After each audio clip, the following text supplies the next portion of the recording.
chama, chama, mais uma vez.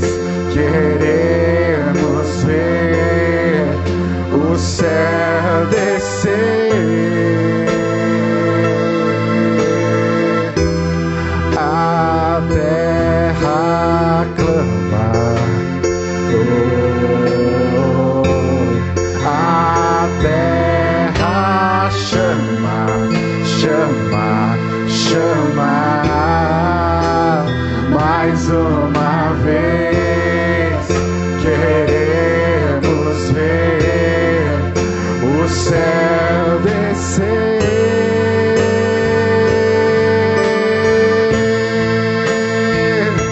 e vem fazer o que nenhum homem fez, vem fazer o que a história nunca viu, vem cumprir o descrito em Joel. Aviva-nos, aviva-nos, vem fazer o que nenhum homem fez, vem fazer o que a história nunca viu, vem cumprir o descrito em Joel. Aviva-nos, aviva-nos, vem fazer O que nenhum homem fez, vem fazer o que a história nunca viu, vem cumprir o descrito em Joel. Aviva-nos, aviva-nos, vem fazer o que nenhum homem fez, vem fazer o que a história nunca viu, vem cumprir o descrito em Joel.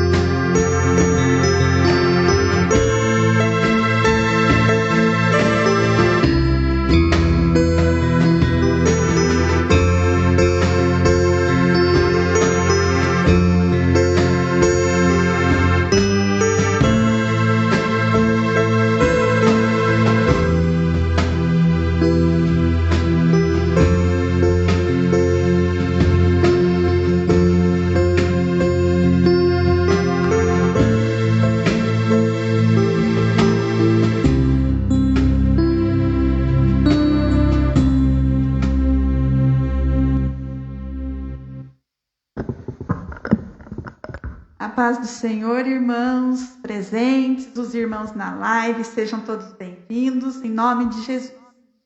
Nós estamos aqui hoje em mais um culto de jovens, hoje com um momento um pouco diferente, né? Na nossa palavra hoje, a gente vai ter uma entrevista, né? Bem diferente assim do que a gente está acostumado nos cultos, mas é um culto jovem, então a gente resolveu inovar. Desde já eu quero agradecer a Miriam, né? Miriam Carvalho. A Miriam que se dispôs, assim que a gente convidou, ela prontamente aceitou o convite para estar participando aqui desse momento de entrevista, que na verdade é um falando de vida, né? A Marcela ajudou aqui no nome em inglês. Como que fala o nome, Marcela? Talk to grow up. Eu não consigo falar, gente. Então eu prefiro assim, ó, falando para crescer, falando crescendo, e assim a gente vai. Eu gostaria de chamar aqui agora o nosso irmão Wellington, que vai fazer para a gente uma oração inicial. Aí o nosso conjunto hoje está um pouquinho reduzido, vai fazer mais um louvor e a gente já passa aí com a entrevista com a nossa irmã Miriam. Amém?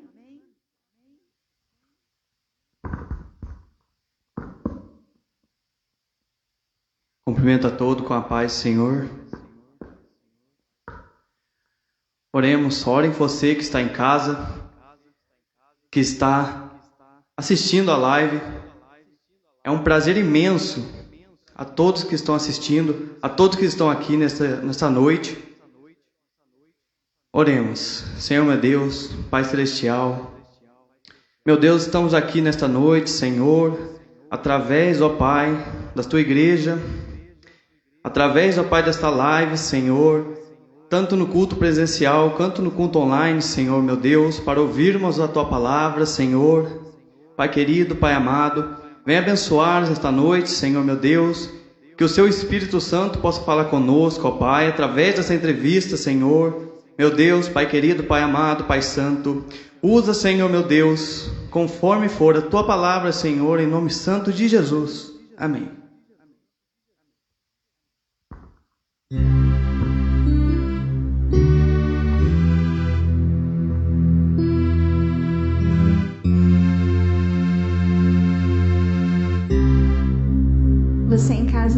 preparado, vamos louvar a Deus com toda a alegria do nosso coração e gratidão por estarmos aqui mais um dia.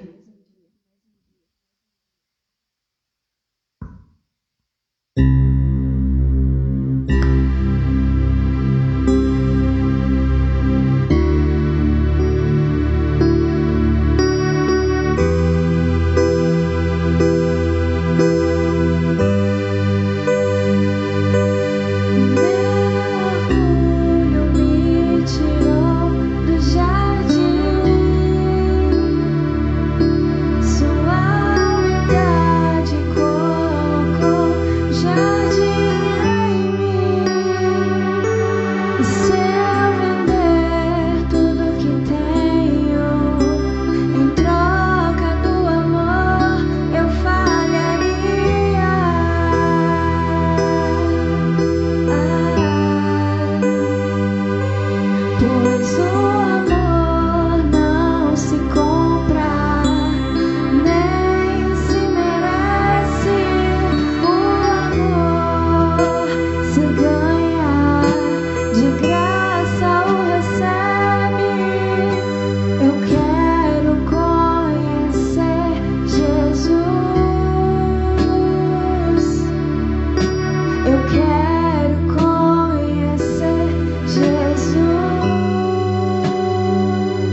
quero chamar a Miriam. Nós vamos pedir para começarmos nossa entrevista, amém?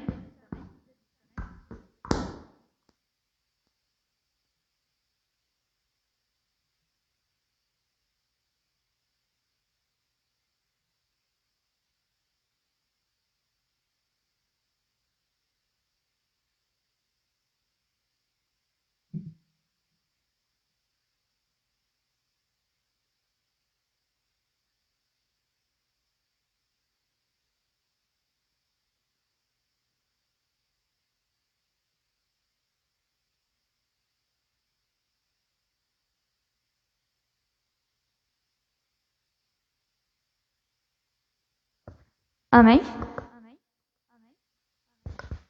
Pode ler. Amém? Vamos achar as perguntas aqui. Vamos começar nosso Talk to Grow Up com Miriam Carvalho. Vamos conhecer ela um pouquinho, vamos ver o que ela tem para passar para a gente, amém? Pois bem, pera, vamos arrumar mesmo o microfone. Amém? Cumprimento de povo. Amém. A paz do Senhor a todos que estão aqui na igreja, quem está na live. Bom, para mim me apresentar. Me chamo Miriam, nasci no berço evangélico, tenho 29 anos, sou casada, sou mãe de um anjo, sou mãe de uma guerreira, de uma princesa arco-íris. E é isso. É isso, então vamos lá. Onde você nasceu e como era a Miriam criança? Eu nasci em Mogi Guaçu. Não me lembro, porque acho que eu vim pra cá muito criancinha. A Miriam era meio sonhadora, brincalhona, vivia inventando louvores, dançava desde criança. Eu me lembro que ainda criança tinha um ministério de dança na igreja que eu ia. E desde os meus 7 anos estava lá eu no meio. Que lembranças você tem da sua adolescência? Você já desviou dos caminhos de Jesus? Não me desviei. A lembrança da minha adolescência, nossa, são tantas. Pode falar, fique à vontade. O que você quiser. Alguma lembrança pra gente que você acha que vai ajudar a gente a crescer? Bom, vamos de experiência com Deus, então. Aos meus 13 anos, eu passei por uma cirurgia. E desde lá, através das lutas, eu pude sentir a presença de Deus na minha vida. O cuidado dele comigo e com a minha família. Eu vou chorar, gente, eu sou chorona. Eu falei pra Rubia que eu queria um lencinho, mas eu não tô vendo um lencinho aqui. Vamos arrumar. Vamos lá. Bom, para todos que me conhecem, aos 13 anos eu passei por uma cirurgia de apendicite. E a minha cirurgia foi muito delicada, porque já estava perfurada. E quando eu fui operada, passou 2 dias, o médico chegou nos meus pais e falou que eu poderia vir a óbito por conta de uma infecção. Na época, né, já era septicemia. E eu lembro que aquela noite de sexta para sábado nunca terminava. A gente orava muito. E eu lembro que eu ouvi o médico falando isso para minha mãe. Ele estava no corredor do hospital e mesmo assim eu ouvi. E quando minha mãe entrou no quarto com os olhos cheios d'água, eu falei assim: mãe, eu não vou morrer. E ali eu comecei a orar e a pedir para Deus cuidar. Se ele tivesse alguma promessa na minha vida que viesse se cumprir. Eu tinha no meu coração que ele não era meu fim. E naquele mesmo instante, ele colocou aquele louvor no meu coração. Recebe a cura, recebe a unção. E aquele louvor eu fui declarando a noite inteira. E então, desde os meus 13 anos, eu sou um milagre. Porque ao amanhecer, foi feito exames, né? E já deu que eu não tinha mais nada. Que era só recuperação mesmo. Ia ser complicado, mas era recuperação. Então, desde os 13 anos, eu vivi a experiência. E não me desviei do caminho, não. Não foi fácil. Eu imagino que não é fácil para os jovens de hoje em dia, os adolescentes de hoje em dia. Eu tô com 29. Ganhei 10. Gente, eu tô ruim pra conta. Com 10 você tinha 19. 10, 15, Há 10 anos atrás, 19. 11, Por aí. 11 anos atrás, 12 anos atrás, por aí. Eu imagino como que deve ser difícil hoje, mas, gente, não se desviem, não se encantem pelo que tá lá fora. Foquem em Cristo, tá? Porque aqui não é o fim. O que o mundo te oferece é passageiro. Mas o que a gente tem após tudo isso aqui é a eternidade, é o céu, é o nosso lar, o lar que o Senhor preparou desde o início. Ele tem reservado para cada um de nós, então vale a pena. Vamos focar, vocês na sua juventude, e vamos vencer, tá? Então não se desviem, gente.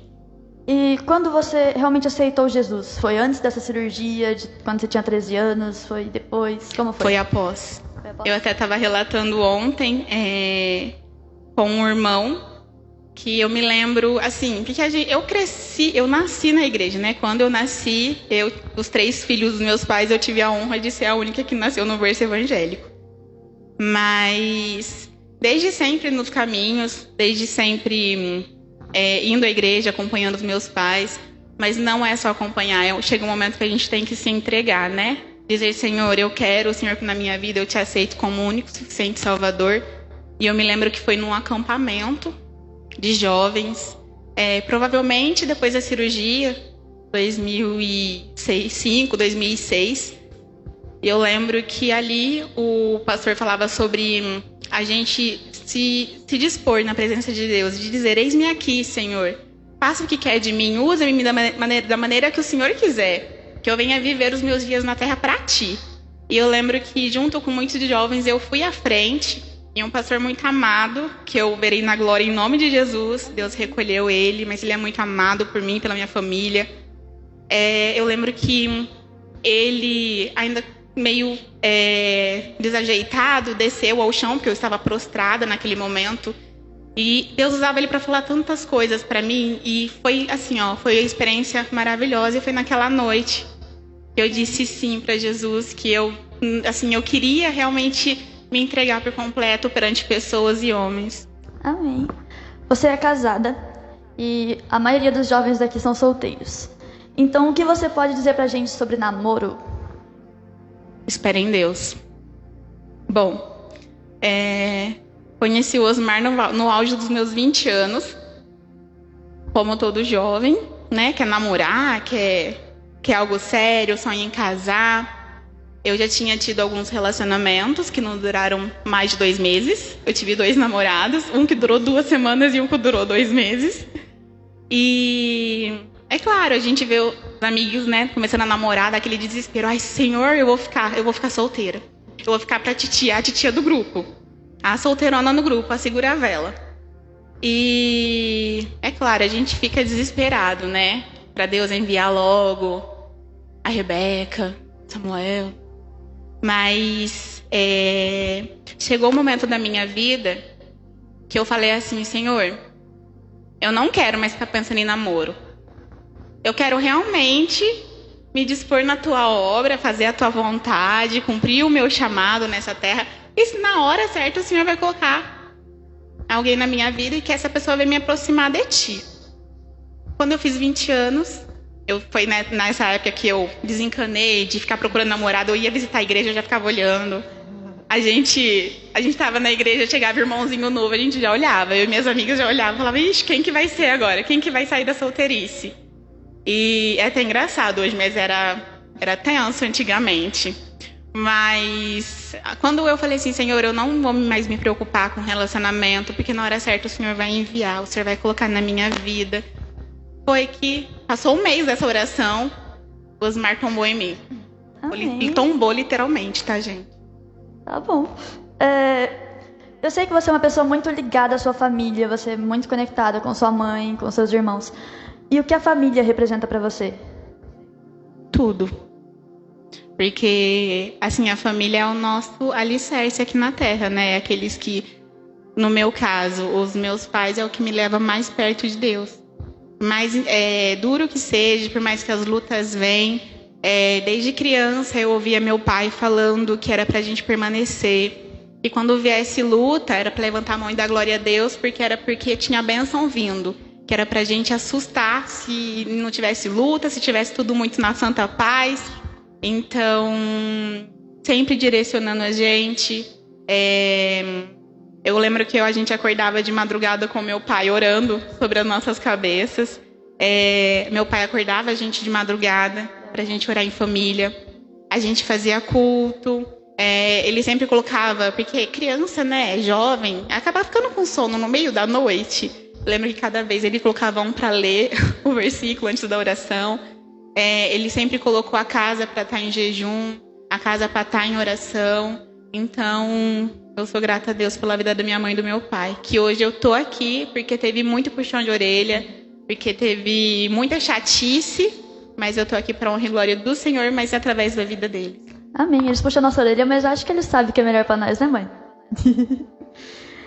Você disse que você é mãe de um anjo, nosso querido Joaquim. Você passou por uma situação de luto. O que você gostaria de passar pra gente sobre tudo que você passou, sobre o que ele representa para você? Bom, o Joaquim, ele veio para me resgatar.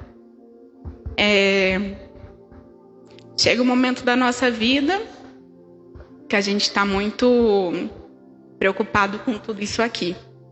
Com os afazeres do dia a dia, com o que vai fazer o amanhã, como vai ser o ano que vem, como vai ser depois. E quando eu soube da gravidez do Joaquim, eu tomei um susto. Porque perante a medicina, tanto o Joaquim quanto a Maria Antônia são milagres. Então, quando eu engravidei dele, eu tomei um susto. Eu falei, como assim? Não posso. É mentira. Tá errado esse exame. E foi até engraçado que eu fiz o exame, não por mim, mas porque uma amiga falou, Mim, você tá grávida? E eu falava assim, tá louca, Patinha? Eu não tô grávida, não. Ela falou, não, você tá grávida, seu olhar tá de grávida. E ali, eu falei, nossa, eu não tô sentindo nada, tá normal, tudo bem, tudo numa boa, mas eu vou por desencargo de consciência. E foi que eu soube que o Joaquim tava vindo. E eu lembro que, ainda muito assustada, porque fazia um ano que eu estava casada, estava morando com a minha sogra. E estava difícil a nossa condição lá em São João. E eu lembro que de manhã, logo cedo, porque eu peguei o teste às 5 horas da tarde, abri ele, era umas 6h30. E no outro dia de manhã, foi dia 12 de abril, eu lembro a data. Eu lembro que sozinha no meu quarto, antes de trabalhar, eu dobrei o joelho, ainda assim, sem entender. E eu falava assim, Senhor, tu sabes que essa criança é um milagre que vem de ti. E que eu não tenho condição nenhuma de criar, não tenho conhecimento, tô longe da minha mãe, tô longe do meu pai.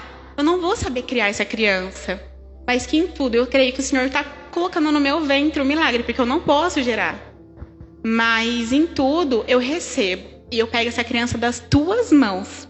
Eu lembro que eu fiz o gesto, eu de joelho dobrado, eu fiz o gesto como se eu estivesse pegando uma semente e colocando no meu ventre. E ali eu falei assim, eu sei que o Senhor vai me dar toda a sabedoria, mesmo longe da minha mãe, porque quando a gente é mãe, a gente quer a mãe da gente. É impressionante isso, a gente quer a mãe perto, a gente quer, assim, toda a experiência da mãe para nossa vida. E eu fiz essa oração. E desde então eu falava assim, não, vai ser criança consagrada ao Senhor, vai crescer no caminho, vai ser ensinada da maneira que eu fui. E quando eu escolhi o nome Joaquim, eu escolhi por conta da minha paixão pelo nome Joaquim, porque meu avô chamava Joaquim e eu não pude conhecer meu avô. Ele faleceu, acho que meses antes de me nascer. E assim, né, Joaquim já está um pouquinho maior, eu fui ver o significado, que é Jeová estabeleceu. Então já era Deus falando desde lá de trás que tudo ia ser conforme Ele tinha estabelecido na nossa vida. E foi difícil entregar ele para Deus, mas Deus é tão maravilhoso que no momento daquela dor, que Deus, eu não vou te entregar ele, eu não vou, ele é meu, o Senhor deu ele para mim. Ele usou uma tia minha para trazer essa oração. No meio da rua, em Campinas, em frente ao Hospital Samaritano, essa tia minha estava dormindo numa van que estava lá na frente do hospital. Era em torno de umas 4 horas da manhã. Eu estava na rua, tentando entender por quê o Joaquim tá lá e eu tô aqui. Eu quero ele para mim, o Senhor deu, ele é um milagre, então ele vai ficar comigo. E nisso ela veio e falou assim: filha, lembra que você pegou da mão de Deus? E você disse que em tudo ele era dele? Ele está esperando você entregar. É difícil as pessoas entenderem isso, porque é difícil eu expressar, mas foi exatamente isso que aconteceu, foi dessa maneira que aconteceu. Tudo que Deus falou nesse meio tempo, fez através da própria boca do Joaquim. A gente pôde entender que havia mais da vontade de Deus e que naquele momento o não de Deus ia prevalecer, que era necessário a gente entregar, a gente confiar, porque o que havia sido feito através da vida do Joaquim já havia se cumprido. Então, por mais que eu não aceitei o que a minha tia me disse, eu entrei na UTI novamente, né, na porta da UTI, e eu fui orar o Pai Nosso.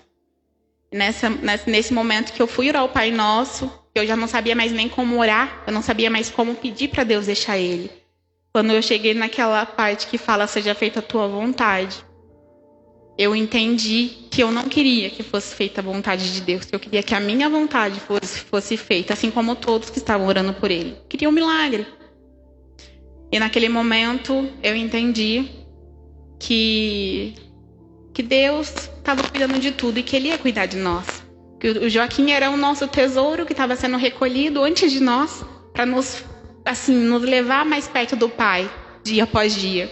Porque é isso, quando a gente olha para as lutas, quando eu vejo lutas, eu falo assim, não, eu vou vencer, eu vou permanecer, eu não vou tirar meu foco, porque o meu tesouro está lá no céu me esperando, e eu não vou perder minha salvação, eu não vou me desviar, eu não vou deixar as lutas me tirarem do foco. Então o Joaquim se tornou assim o nosso tesouro no céu junto com Deus. A gente já queria ir para lá, né? Agora a gente quer mais ainda para a gente estar todos unidos lá. Mas eu lembro que naquele momento eu fechei meu olho e falei assim: Deus, eu te compreendo agora. Eu não quero mais ver o Joaquim sofrer. Mas deixa o Consolador do nosso lado, dia após dia, até o Senhor nos chamar.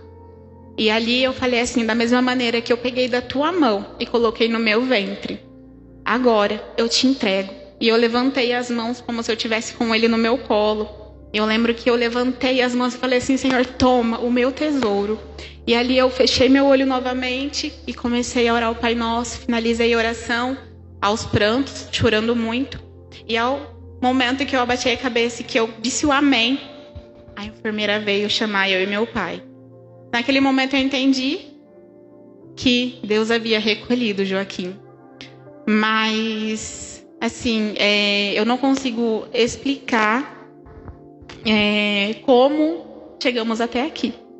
É Deus que nos renova a cada dia, é Deus que nos fortalece a cada dia. Não é minha força, não é força da minha família. A nossa força vem realmente do Senhor. É por isso que estamos aqui, é por conta de toda a graça, de toda a glória dele sobre as nossas vidas que podemos estar aqui. Amém. Você disse que o Joaquim veio para aproximar mais de Deus. E agora temos a Maria. A Maria passou ultimamente por umas doenças, por umas complicações, por umas tribulações. O que você pode falar pra gente sobre o que ela passou, como ela tá agora? Bom, Maria está se recuperando. Continuem orando, que eu sei que vocês estão orando por ela. Continuem orando. O dia que a Maria Antônia passou mal, no mesmo instante que a gente chegou em São João, eu senti que não ia ser só a ida para o hospital. A gente ia passar algo e que Deus ia permanecer conosco. Eu lembro que a todo instante, porque ela teve o taquicardia, né? Ela foi transferida com taquicardia supravascular. O coração dela, às 7 horas depois do mal-estar dela, estava batendo a quase 280. Na hora que a doutora fez o ecocardiograma nela, eu estava junto. Então eu vi no computador 279, que era o batimento dela. Naquele momento, a doutora já falou alguma coisa do pulmão, mas eu já estava meio aérea. Eu só estava orando muito a Deus, clamando muito a Ele. E eu lembro que ali começou a correria. Tipo, ela não tá bem. E quando a gente voltou para o ambulatório do PA, eu já estava orando, né? Já estava em intercessão ali. E eu, assim, ouvia nitidamente alguém cantando aquele louvor. Seguro estou nos braços daquele que nunca me deixou. E ali eu comecei a cantar para ela. Porque ele fala, se eu passar pelo vale. Porque eu vi a maneira, estava todo mundo assustado com a situação. A maneira que o médico olhava, a maneira que os enfermeiros olhavam, a maneira que a médica reagiu quando viu o ecocardiograma. Ela estava já com hemorragia no pulmão, o fígado dela estava cheio de sangue, o coração dela estava gigante. Então, a Maria, naquele momento, já era um milagre. E quando a gente chegou em Ribeirão, a Maria estava entrando em óbito. Mas, em todo momento, eu até falei isso para as pessoas que me ligavam no outro dia, quando soube. Mas quando a gente desceu da ambulância, era 4h30 da manhã. Eu vi o céu se abrindo sobre as nossas cabeças. Era 4h30 da manhã, mas era como se tivesse, tipo, 7 horas da manhã, aquele sol se abrindo.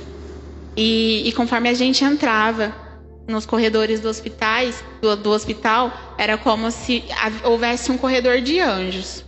Tanto que, eu não lembro para quem eu falei, mas eu lembro que eu passei por uma porta e era como se eu estivesse vendo anjos armados, sabe? Assim, com espada, com lança, por detrás daquela porta. E ali eu já comecei a glorificar, a aclamar a Deus, a adorar a Ele.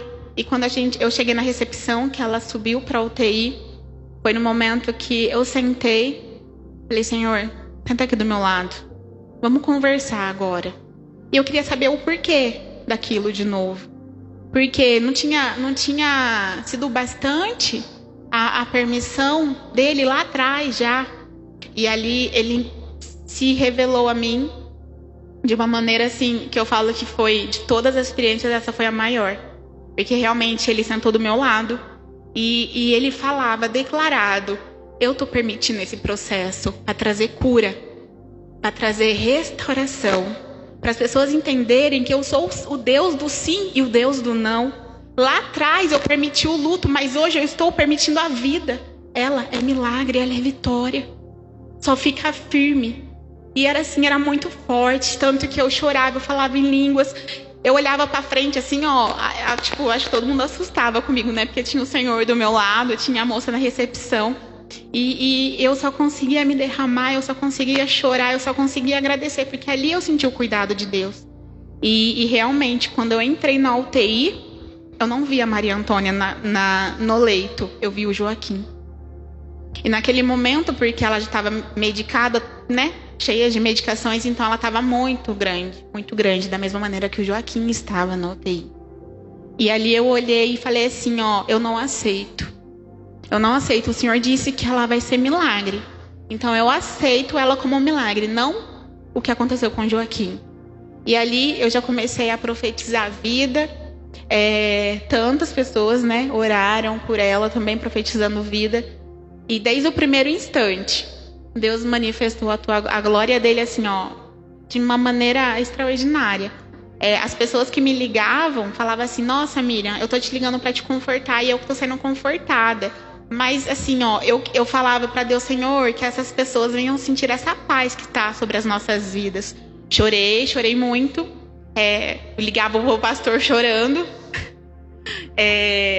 Mas fazia parte, era necessário a gente passar por muitas coisas. Mas ele, através de coisas que aconteceu com ela, aconteceu com o Joaquim lá atrás. Só que tudo que aconteceu com ele, eu até estava falando hoje para a Rose, tudo que aconteceu com ele levou ele ao óbito. Toda a etapa que ele passou dentro da UTI, tipo assim, foram foram tipo, sendo maiores, né, que tudo. E a da Maria Antônia foi ao contrário, porque foi os mesmos processos que ele passou, os exames, a intubação. A Maria foi entubada 2 vezes, porque a primeira ela foi entubada com tubo infantil, não deu a oxigenação porque o pulmão dela estava muito detonado, entubaram ela de novo. Então, tipo assim, todo o processo que levou o Joaquim à morte trouxe a Maria Antônia à vida. Foi ao contrário, foi o inverso que aconteceu ali. Então, eu já entrava na UTI dando glória a Deus. E eu lembro que na sexta-feira da melhora da Maria Antônia, o médico disse: mãezinha, é promessa atrás de promessa e milagre atrás de milagre. Então, ali eu falei assim, bom, eu vou descansar. Eu sei que meu coração de mãe, eu sou humana, eu sou ansiosa, eu vou chorar, eu vou espernear, mas vamos confiar. E ali a gente decidiu confiar, tanto que eu falava para minha irmã, assim, Nessa, não vamos ser que nem Pedro, porque Jesus permitiu ele andar sobre as águas, mas ele se preocupou com as ondas, e ele se preocupou com a tempestade, com as ondas que estavam vindo, e a fé dele esmoreceu, e Jesus estava logo à frente dele. E eu falava assim, Nessa, Jesus está conosco, ele está na nossa frente, então não vamos tirar o foco dele. E isso era uma palavra de ânimo que eu dava para eles. E no momento da minha queda, ela usou essa palavra para mim. Ela falava, Ni, você lembra que você me disse? Jesus está na nossa frente, não olha para a onda, não olha para a tribulação, não, olha para ele que ele está na nossa frente. Então foi a palavra de ânimo, essa passagem foi a nossa palavra, aquela palavra que vinha com ânimo sobre o nosso coração. Infelizmente, o médico acha que o caso da Maria é cirúrgico. Quando ele me disse isso, eu fiquei muito frustrada. E na hora que ele me falou, olha, mãe, a gente, né, fez tudo que podia, mas eu vou pedir exames. Eu acho que é cirúrgico o caso dela. Uma válvula tá com um probleminha aí, a gente precisa corrigir. A hora que ele disse isso, ele estava vendo alguns exames dela. E eu abaixei minha cabeça e falei assim, poxa, Deus, tá todo mundo orando por milagre. Tá todo mundo querendo o milagre. Tá todo mundo que ora fala, Senhor, restaura o coração dela. Restaura a vida dela. E naquele momento eu abri meu olho assim, tipo, né? Já tinha jogado aquele balde de água fria em mim. E o médico, sem olhar para mim, pro meu rosto, ele disse assim, mas contudo, ela já é um milagre. Ela tá aqui. Então, se realmente for ter necessário uma cirurgia, vai tudo que ela passou, não é nada. E ali eu entendi, tipo, filha, eu já fiz o milagre. E se eu tô com ela desde o começo, eu vou permanecer com ela. E foi muito forte ali o que Deus trouxe após o médico falar isso. E eu entrei no carro, né? E Deus continuou falando através de louvores, através de um irmão, do motorista que levou a gente, evangélico. E Deus, eu falei, tanto que ontem ele levou a gente de novo. E eu falei assim, nossa, irmão, eu tava orando para Deus para colocar o Senhor de novo, porque, nossa, ele te usou tanto para falar comigo, para trazer a paz sobre o meu coração, para ter certeza que é ele que tá cuidando de tudo. E é muito bom isso, né? A gente, por mais que a gente anda ansioso, por mais que a gente quer que tudo seja no nosso tempo, da nossa maneira, a gente tem que entender o agir de Deus. Assim como diz em Eclesiastes 3, há tempo determinado para todas as coisas. Então, nada vai fugir do que Deus estabeleceu para a tua vida. Você precisa passar pelo começo, pelo meio e pelo fim. Jesus já fez tantas coisas, a gente está na metade do caminho. Ele trouxe a vida para Maria Antônia. Então, como a gente vai finalizar essa etapa, da maneira que a gente vai fazer essa passagem para o final, eu não sei. Mas ele já garantiu a vitória.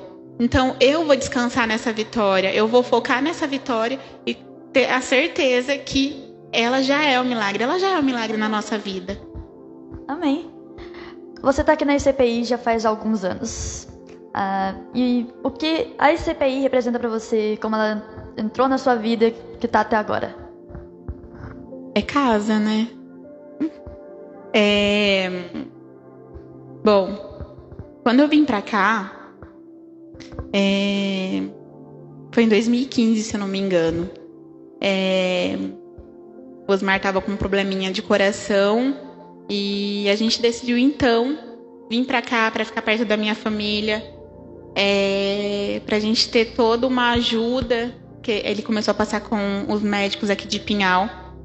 E quando eu vim para cá, eu falava assim, porque eu fui 14 anos, bem dizer, de uma denominação. Então, eu queria voltar para essa denominação, mas no meu coração também tinha aquele zelo, aquele amor pelos meus. E o pastor Fernando, todos sabem que ele é meu tio, a tia Dulce.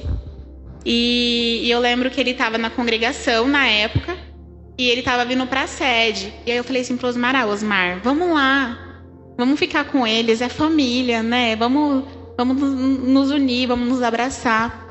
E até então eu só vim aqui para visita. E quando eu vim para cá, eu já me senti acolhida. Foi naquele momento que estava a união das igrejas, que as igrejas estavam se unindo ainda. Então, foi tudo novo para mim, né? Foi um começo. E assim, por mais que a gente tá na correria, por mais que a gente não conversa muito, eu tenho um carinho muito grande por cada um.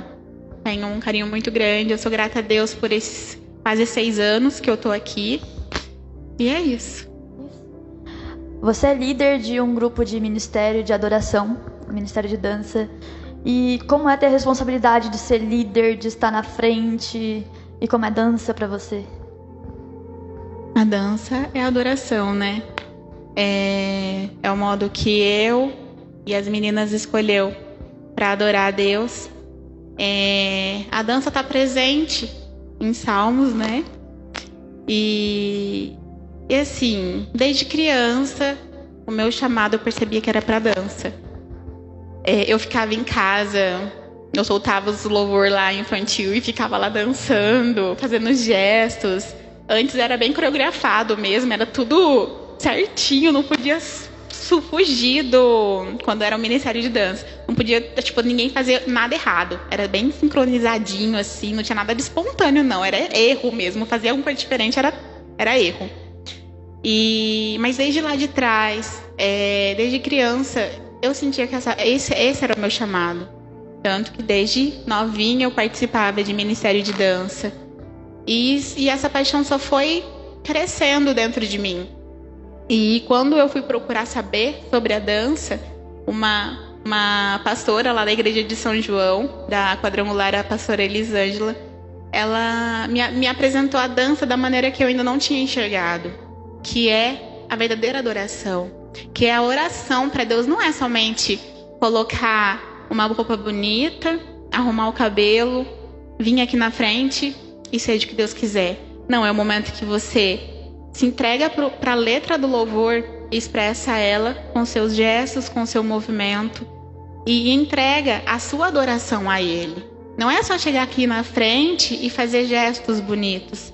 É mais que isso. É que nem eu falo para as meninas. A gente não tem que fazer para os homens. Claro que a gente tem que dar o nosso melhor, porque é para Deus. A gente não pode fazer de qualquer jeito. Mas em tudo, quando a gente dança, a gente tem que desconectar dos olhos humanos e realmente focar em Deus, porque é para Ele.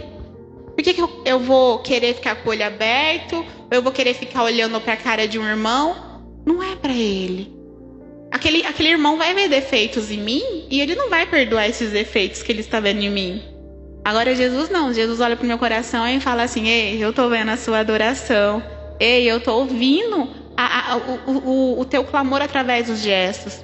E é dessa maneira que eu vejo a dança. Não é uma dança, é uma adoração a Deus. É um momento de intimidade. Tanto que quando começou a pandemia, a gente decidiu fazer os ministérios de dança da cidade, na verdade.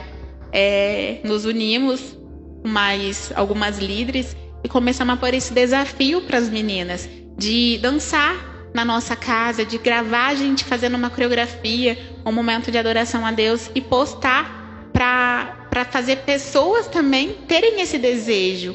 Porque assim, não é somente dançar aqui na igreja.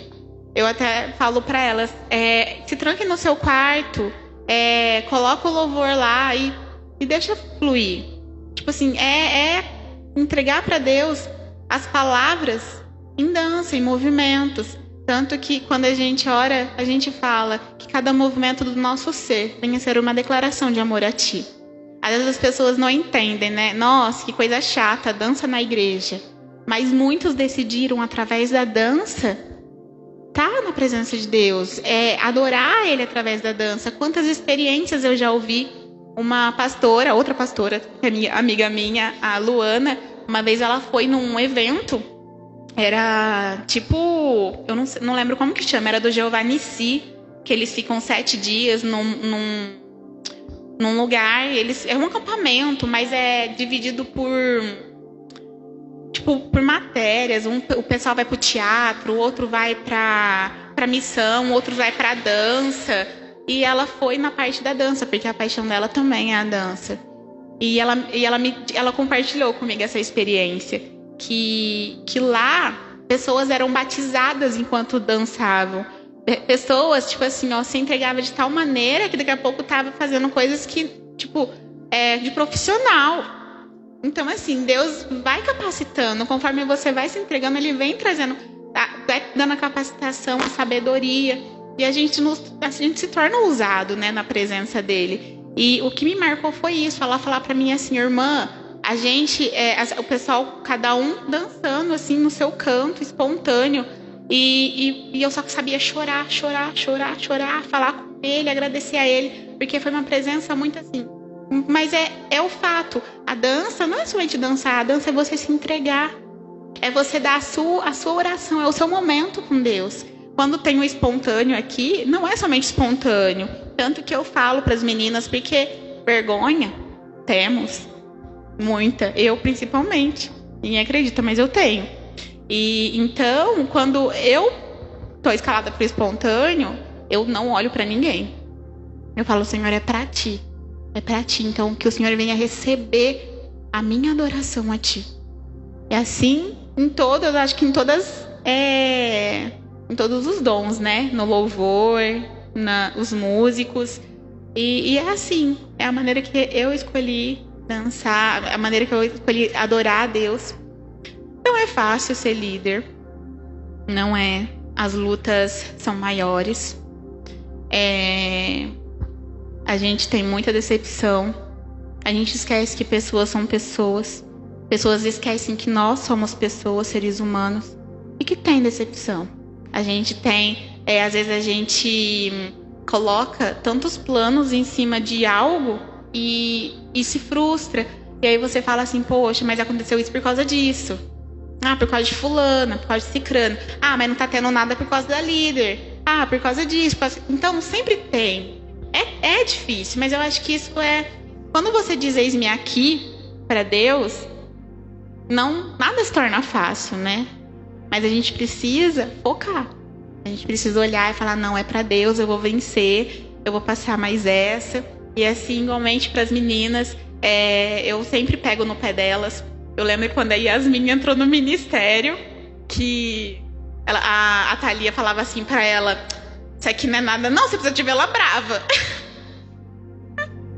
Mas não é, tipo assim, eu fico brava, mas é porque a gente quer tudo tão certinho na presença de Deus. É fácil você fazer o seu serviço certo no seu trabalho. É fácil você estudar a matéria corretamente. É fácil você estudar para uma prova que você quer muito passar. É fácil você passar por coisas lá fora e você vencer, você fazer bom, você fazer bonito. Por que para Deus tem que ser diferente? Não, para Ele tem que ser melhor. Você se dedica lá fora, se dedica mais para Ele aqui dentro. Você vive para agradar pessoas, viva para agradar Ele. Faça para agradar Ele, não é para as pessoas. Você tem que entender que você tem que olhar para Deus. E eu pego muito no pé mesmo. Eu sou brava. Mas assim, tudo pra honra e glória do Senhor. Vamos fazer agora um jogo rápido, tipo ping-pong. A primeira coisa que vier na sua cabeça sobre isso, você fala. Frio ou calor? Frio. Doce ou salgado? Meio, vai. Não doce pode? Ou salgado? Ai, doce. Noite ou dia? Noite. Praia, campo ou cidade? Campo, eu acho que eu tô precisando de campo. Eu prefiro o verde. Uma cor? Azul. Comida favorita? Japa. Um filme, O Céu é de Verdade. uma música, No momento, estamos vivendo Nos Teus Braços. Pinhal ou São João? Pinhal. Aqui, ótimo. Amém? Quer passar o último recado? Alguma dica? Bom, eu só vou dizer aqui algo que Deus falou lá atrás, no meu coração, na madrugada do dia 14 de agosto. E Deus falou muito ao meu coração nesses dias que a gente estava passando luta. Quando o Joaquim estava na UTI, eu pedia para Deus falar comigo. Senhor, fala comigo, mostra que o Senhor está aqui. Mostra que o Senhor está cuidando de tudo. E eu lembro que quando eu abri a Bíblia, caiu em Jó 42. Eu vou abrir aqui para ler, tá?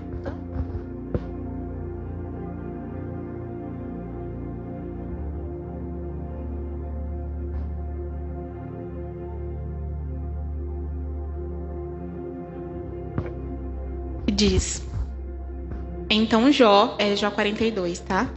Jó abre seu coração diante de Deus e declara: sei que podes realizar tudo quanto desejares.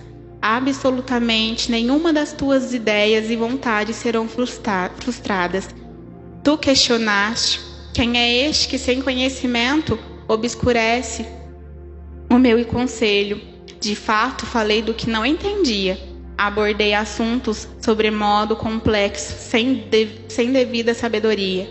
Tu ordenaste agora, pois ouve-me e eu falarei. Eu te questionarei e tu me respondereis. De fato, meus ouvidos já ouviram um ouvido a teu respeito. Contudo, agora os meus olhos te contemplam. A gente vive por ouvir falar de Deus, mas a gente precisa viver vendo Ele, buscando Ele. E assim a gente precisa viver. Não somente porque eu ouvi falar dele, mas procurar viver com Ele, a experiência direta com Ele. Olhar nos olhos dele, sentir o cheiro, sentir a presença dele. É isso. Amém. Quero chamar o Lucas para fazer o encerramento. Domingo, amanhã, teremos culto de manhã, às 9 horas, na Vila São José. E aqui será às 7h30, certo? 6 horas? 6h30?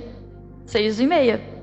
Então, culto aqui na Igreja Sede às 6h30, amém? O Lucas está subindo aqui. Nós vamos fazer encerramento. Miriam, Deus te abençoe. Muito obrigada. Um beijo para Maria, que eu tô com saudades dela. Vosmar. Amém. Deus te abençoe. Amém. Vamos estar orando para o encerramento deste culto.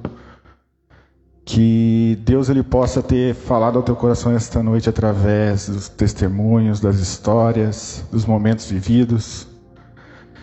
E se você ainda desacredita que Deus ainda faz milagres, Deus ainda faz milagres. Então, se você aí está na espera daquele milagre, espera que está chegando, está quase. Amém? Pai, nós queremos te agradecer, Senhor, por este culto, por este momento de comunhão com os nossos irmãos, Pai. Pai, que o Senhor possa vir abençoar cada um que nos acompanhou, cada um, Pai, que nos assistiu, Deus. Pai, protege, Senhor, a vida de cada um, dê um final de semana abençoado, um começo de semana, Pai, maravilhoso. Deus, guarda cada um dos teus filhos, Pai, como a menina dos teus olhos, Jesus. Pai, nos dê uma semana de paz, uma semana de bênçãos e uma semana de vitórias, em nome de Jesus. Amém?